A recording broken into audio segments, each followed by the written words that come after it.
Assalomu alaykum aziz o'quvchilar. Bugun sizlar bilan navbatdagi laboratoriya mashg'ulotini ko'rib chiqamiz. Bugungi laboratoriya mashg'ulotimizning mavzusi mexanik quvvatni hisoblash. Ushbu laboratoriya mashg'ulotini o'tkazish orqali sinfdagi eng baquvvat o'quvchi kim ekanligini bilib olasiz. Laboratoriya mashg'ulotini boshlashdan avval ozgina nazariy ma'lumotlar bilan tanishib olamiz. Quvvat o'zi nima? Quvvat bu ishning qanday tezlikda bajarilayotganligini yoki energiyaning bir turdan ikkinchi turga aylanish tezligini bildiradi. Biz biror jismni yuqoriga ko'tarayotganimizda unga energiya uzatamiz yoki uning potensial energiyasi ortadi. Xo'sh, bunday vaqtda quvvatni oshirish uchun nima qilish kerak? Birinchi, massasi og'irroq bo'lgan jismlarni bir xil vaqtda ko'tarishimiz kerak. Ikkinchi, bu jismni tezroq ko'tarish kerak. Aziz o'quvchilar, endi quvvat qanday hisoblanishini bilib olamiz. Quvvat bu bajarilgan ishni sarflangan vaqtga bo'lish orqali topiladi yoki quvvat uzatilgan energiyani sarflangan vaqtga bo'lish orqali topiladi. Bu yerda quvvatning formulasi ko'rsatilgan. P teng A bo'lingan T ga yoki P teng delta Y bo'lingan T ga teng. Aziz o'quvchilar, endi quvvat birligi bilan tanishib olamiz. Quvvatning asosiy birligi vatt hisoblanadi. Ya'ni bunda 1 vattimiz teng vaqt birligi ichida bajarilgan 1 joul ishga teng. Quvvatning vattdan boshqa texnikada eng ko'p qo'llaniladigan ot kuchi birligi ham bor. Bu yerda bir ot kuchimiz 735,5 vattga teng. Aziz o'quvchilar, laboratoriya mashg'ulotini bajarish uchun bizga kerak bo'ladigan asboblarimiz elektron tarozi, sekundomer hamda o'lchov tasmasi. Aziz o'quvchilar, laboratoriya mashg'ulotini qanday bajarish kerakligini tushuntirib o'taman. Bunda birinchi, tarozidan foydalangan holda har bir o'quvchining massasini o'lchab olamiz.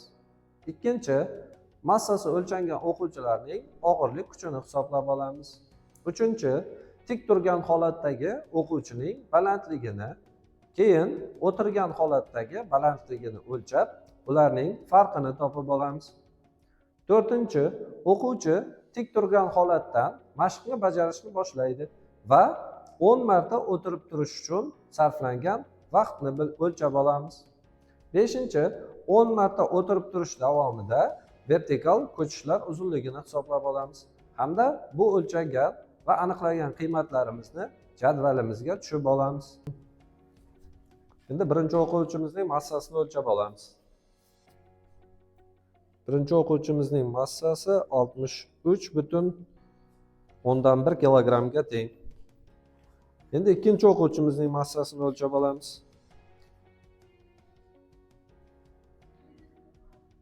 Ikkinchi o'quvchimizning massasi 49,5 kilogrammga teng.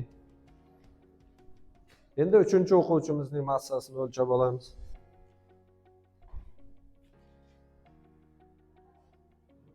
O'ttiz 37,6 kilogrammga teng.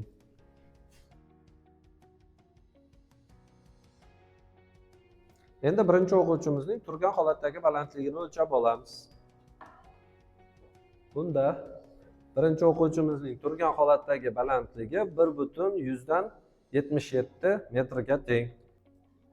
Endi ikkinchi o'quvchimizning turgan holatdagi balandligini o'lchab olamiz.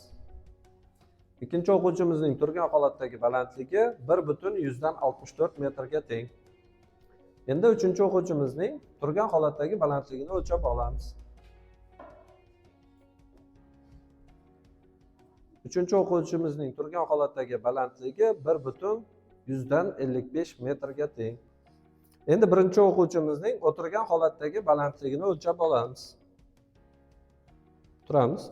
Birinchi o'quvchimizning o'tirgan holatdagi balandligi 1,1 metrga teng. Endi ikkinchi o'quvchimizning ham o'tirgan holatdagi balandligini o'lchab olamiz. Ikkinchi o'quvchimizning o'tirgan holatdagi balandligi 1,6 metrga teng. Endi uchinchi o'quvchimizning ham o'tirgan holatdagi balandligini o'lchab olamiz. Uchinchi o'quvchimizning o'tirgan holatdagi balandligi 0,99 metrga teng.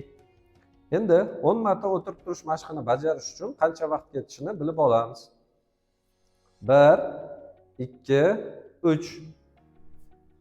1, 2, 3, 4, 5, 6, 7, 8, 9, 10. Birinchi o'quvchimiz o'tirib turish mashqini bajarish uchun 16,21 sekund vaqt sarfladi. Endi ikkinchi o'quvchimiz ham 10 marta mashqni bajarish uchun ketadigan vaqtni bilib olamiz. 1, 2, 3, 1, 2, 3, 4, 5, 6, 7, 8, 9, 10. İkinci o'quvchimiz mashqni bajarish uchun 12,7 sekund vaqt sarfladi. Endi uchinchi o'quvchimiz ham 10 marta o'tirib turish mashqini bajarish uchun qancha vaqt sarflashini bilib olamiz.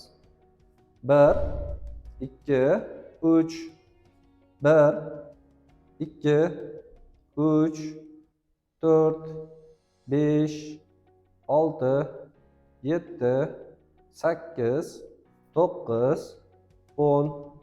Üçüncü o'quvchimiz 10 marta o'tirib turish mashqini bajarish uchun 13,87 sekund vaqt sarfladi.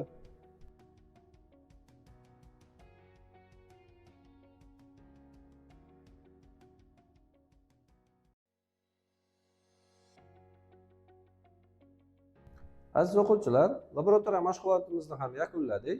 Endi olingan natijalarimizni jadvalga tushirib oldik. Ushbu jadval bilan tanishib olamiz.